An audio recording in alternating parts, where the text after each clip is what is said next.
my friends, and welcome to our series of programs, Plan It Israel.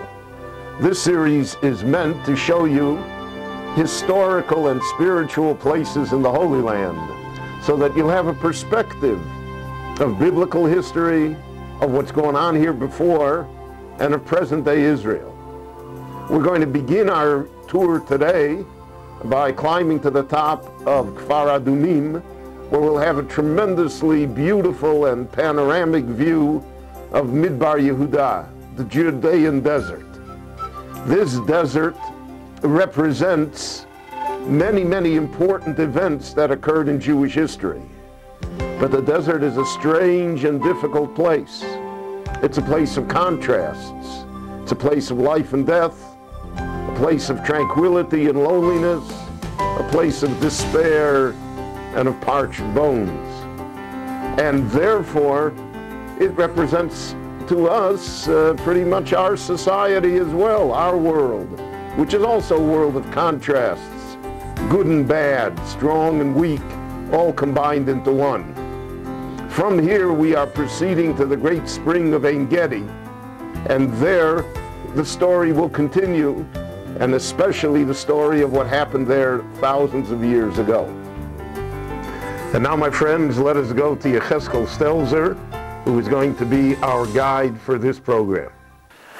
Hello and welcome to the Judean desert. Today on Planet Israel, we will visit a few of this desert's most beautiful spots, and we will try to uncover some of its many mysteries. Our first stop is Kibbutz Ein Gedi.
The Ein Gedi spring supplies water to the oasis which carries the same name.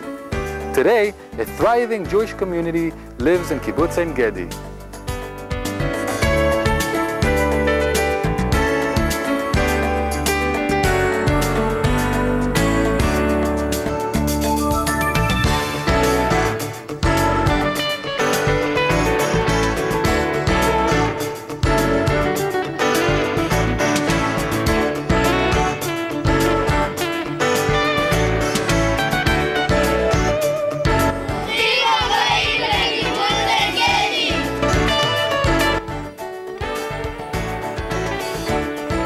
The kibbutz was founded as a security stronghold following the War of Independence, not far from the Jordanian border. Jordan, during those years, was in control over most of the Judean desert and the northern Dead Sea region.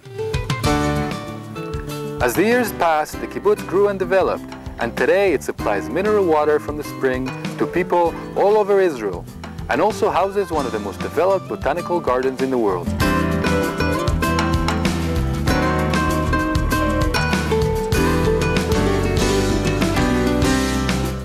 And now let's meet one of the founders of Kibbutz Ein Gedi, our good friend Charlie.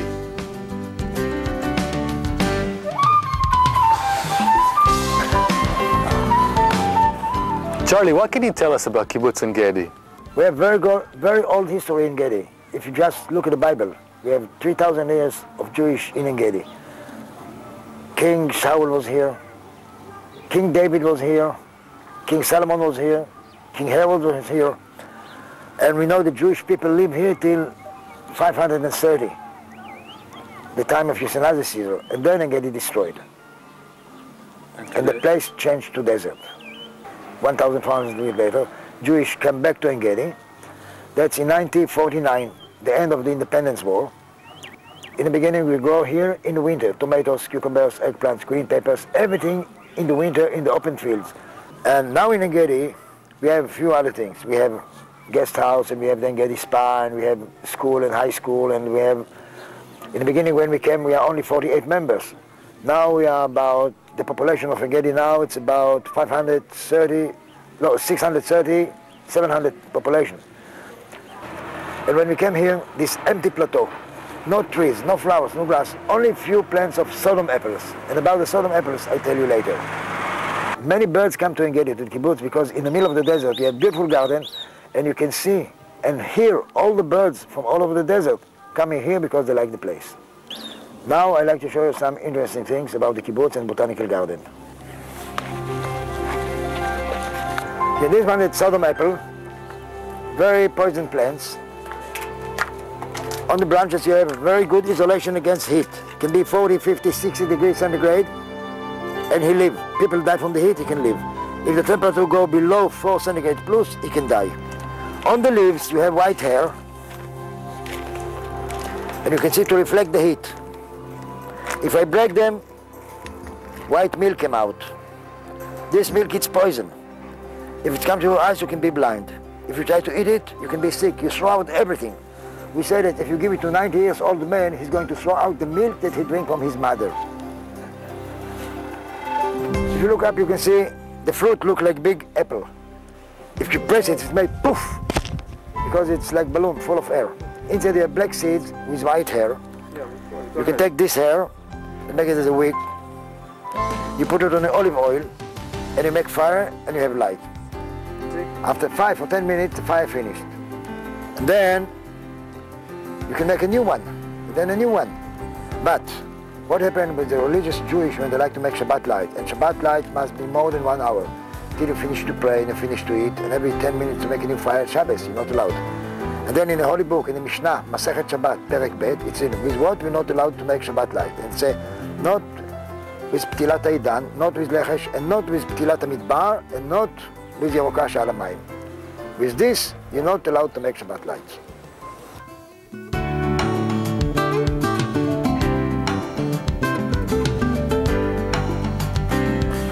In Engedi, look, beautiful flowers, see, come all the way up. And we have also big factory, mineral water factory, Engedi Mineral Water.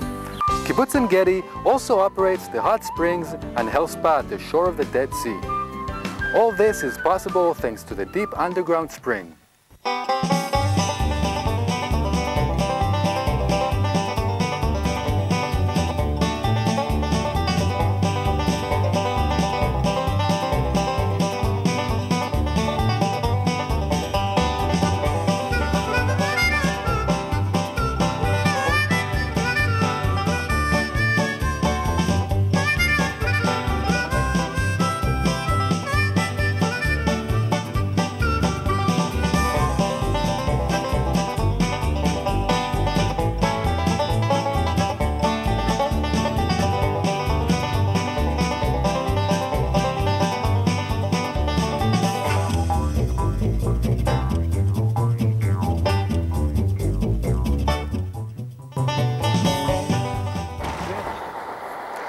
Ah, that was great. Now that we've relaxed at the hot springs, let us go for a short hike at one of Israel's most popular tourist sites, the Engedi Nature Reserve.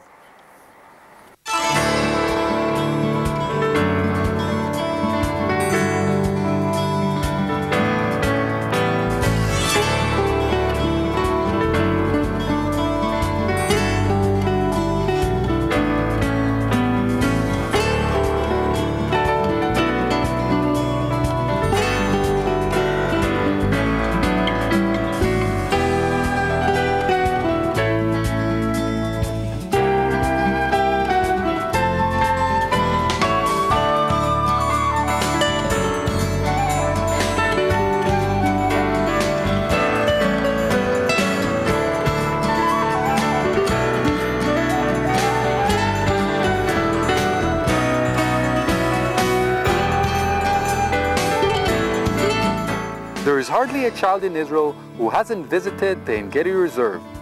The path to the large waterfall is relatively short and easy. Various types of vegetation and animals can be seen around the pass, and if you're lucky, you may meet entire families of ibexes that come all the way up to the hiking pass. But En Gedi is not just a place of wild beauty, it is also a place rich in Jewish history and heritage. Let's hear from Beryl Wine.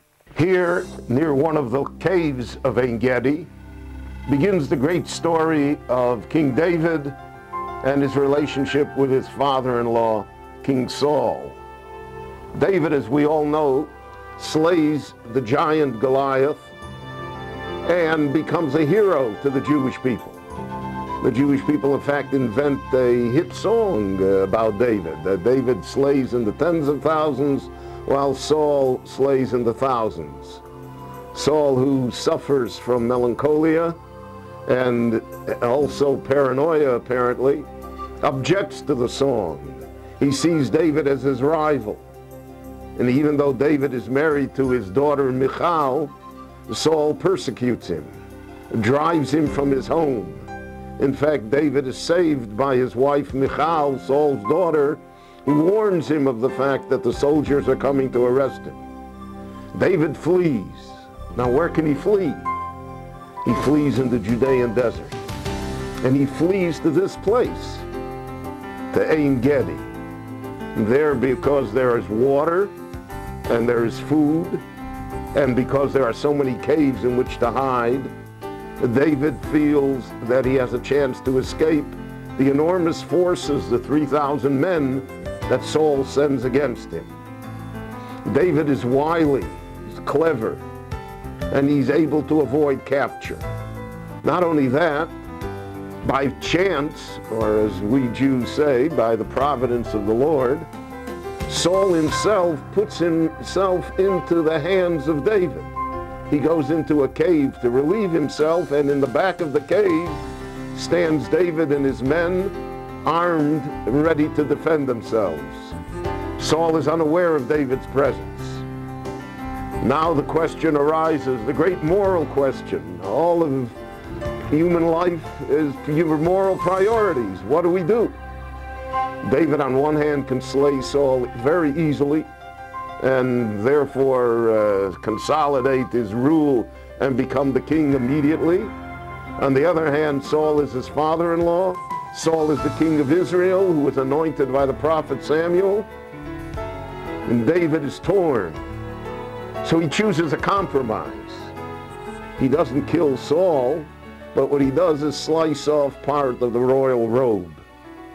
And then, when Saul leaves the cave, David reveals himself to him, shows him the torn robe, explains to him how he could have killed him, and asks for reconciliation, somehow to put the family and the people of Israel back together again. Saul agrees, and at least temporarily there is a truce between David and Saul. Unfortunately, the truce is not permanent, but this cave of En Gedi, and I cannot say exactly this cave, but a cave like this right here in En Gedi is the place of this dramatic meeting between Saul and David. Here in the midst of the desert, David composes some of the beautiful poetry and prayers. The Psalms, David's words, which express both desperation and faith, still echo till this very day and have become the words of prayer and thankfulness of Jews all over the world. It is here that David took the time to appreciate the beauty of creation. As he writes, he sends the springs into the valleys which run among the hills.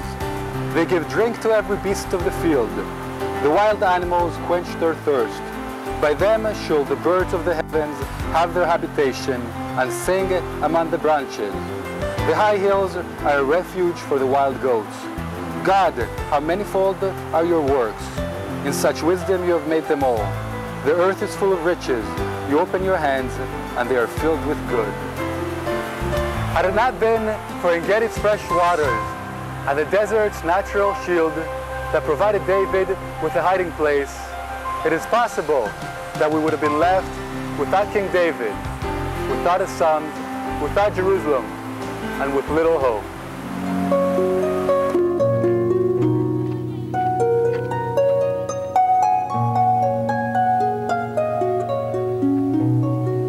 Now, my friends, we're going to fast forward 1,500 years. We're no longer in the biblical era. We're in the 5th century, the Byzantine era. The Byzantine Christians, the Greeks, the Turks, all come to the land of Israel and control it. In this era, we find strong influences of Byzantine culture that affected the Jewish people as well. Here is an ancient synagogue found at Ein Gedi with a mosaic that is purely Byzantine in style and in form. One of the inscriptions written in Hebrew and Aramaic is particularly mysterious. It casts a curse on anyone who reveals Ein Gedi's secret. What is Ein Gedi's secret? No one knows for sure till this very day. But it is believed that this great secret and curse have something to do with a perfume that was extracted from the locally grown persimmon fruit, which made Ein Gedi famous. This perfume was ascribed medical, romantic, and spiritual qualities, and it was more expensive than gold. Many people tried to discover the secret instructions of its production, but Ein Gedi's community guarded the secret with great zeal. Today's orange persimmon is not the same persimmon of that era. That persimmon and the unique perfume oil extracted from it are yet another secret buried in this desert. And now, join me as we travel south along the Dead Sea for a visit to this Dome Mountain. On the way, we'll stop for a short look at some interesting formations along the coast.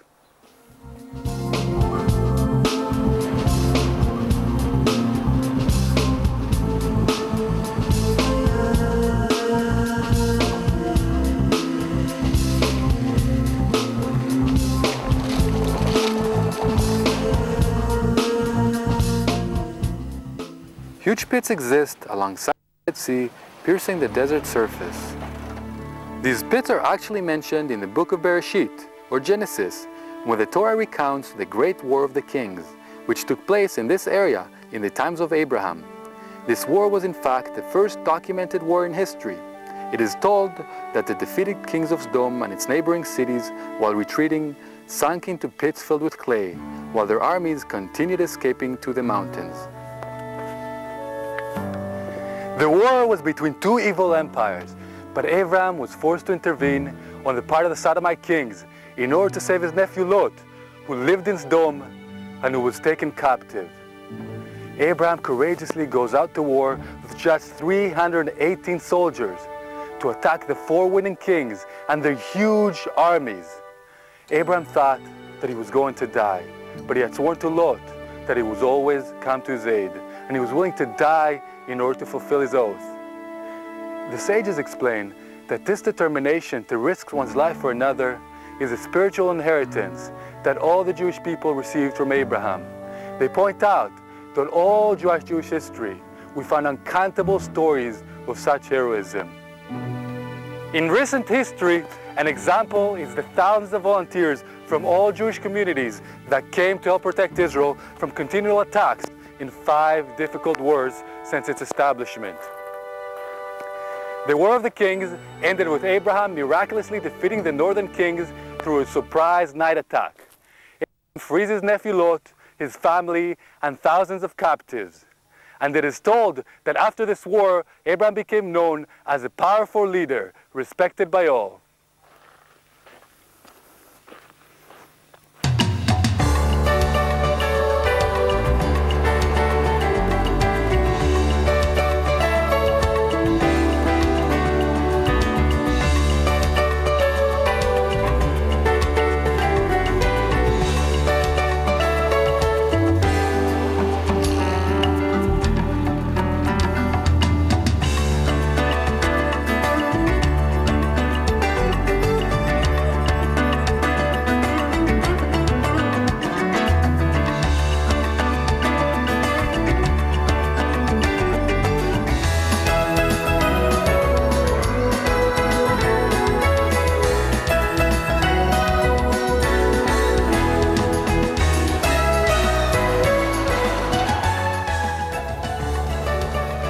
At 234 meters below sea level, this large cliff overlooking the Dead Sea is called Har's Dome, this Dome Mountain.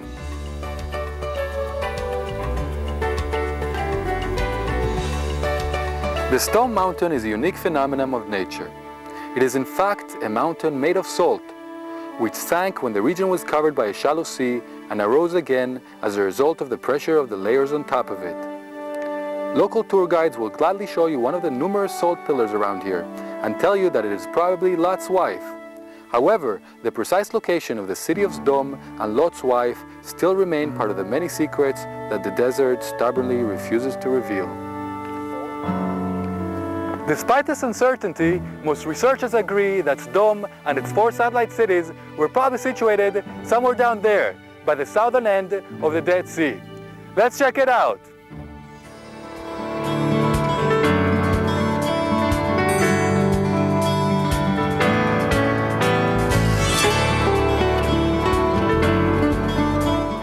My friends, look around here at this beautiful, idyllic scene on the shores of the Dead Sea. We are at Ein Bokek. Ein Bokek is a collection today of some of the finest hotels, 5-star luxury hotels in the land of Israel. It's a spa where guests come from all over the world to enjoy the climate and the mineral baths. What is most ironic is that Sdom was built on the principle of no hospitality, no guests, no hotels, no strangers welcome. And the Lord in His irony has now converted it into a place where every year tens of thousands of visitors are welcomed and are given hospitality on the highest level possible. The story we began by the pits continues in this area. Following the war, Lot decides to return to the evil city of Sdom. The source of Sdom evilness was the residents' greed for wealth. The city was founded in one of the region's most fertile areas and attracted many people seeking their fortune. But the people of Sdom wanted to keep their wealth to themselves and wanted to keep away poor immigrants. To do so, they adopted a cruel policy that outlawed feeding the poor, giving charity, or taking in guests. It is told that one girl who fed a poor person was sentenced to a horrible death. She was covered with honey thrown into the beehives and was stung to death by thousands of bees. Passerbys in Sdom were attacked and cruelly raped by the locals. So God decides to destroy Sdom and its satellite cities. Abraham prays for Sdom. Abraham's humanity is such that he looks to redeem even Sdom. There are probably those amongst us who would have said, that's good, let's get rid of all the bad guys. But Abraham tries to save the bad guys and make good guys out of them. God, so to speak, agrees with Abraham, and he says if he'll find 10 righteous people, so then Sdom will be spared. But in all of the millions of people who lived in Sdom, they couldn't find 10 righteous people. There's a great lesson here, my friends. Sdom is not destroyed because it has 3 million evil people. It's destroyed because it doesn't have 10 good people. And therefore, Sdom is destroyed. The entire area becomes one of potash and sulfur and all sorts of minerals, but no human habitation anymore. Here takes place the final part of the story of Sdom. Abraham's nephew Lot and his 2 daughters flee Sdom at the last minute and find refuge here in one of the local caves.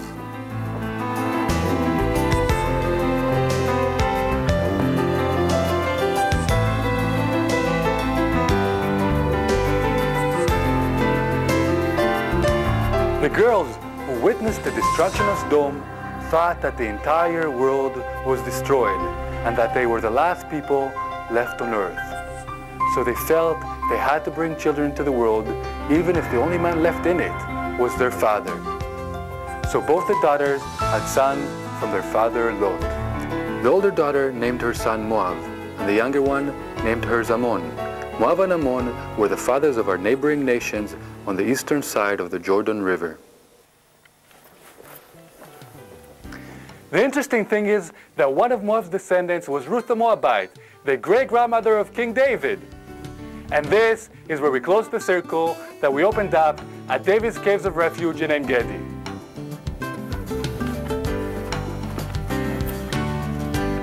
We have not exhausted all the mysteries of the Judean desert, but we have exhausted all of our time. So I want to thank you for watching and invite you to come again and see Plan It Israel as we visit other important and beautiful sites here in the land of Israel. Stay well, and we'll see you again. Thank you, Berewine. Please join us again for another edition of Plan It Israel. Until then, Shalom.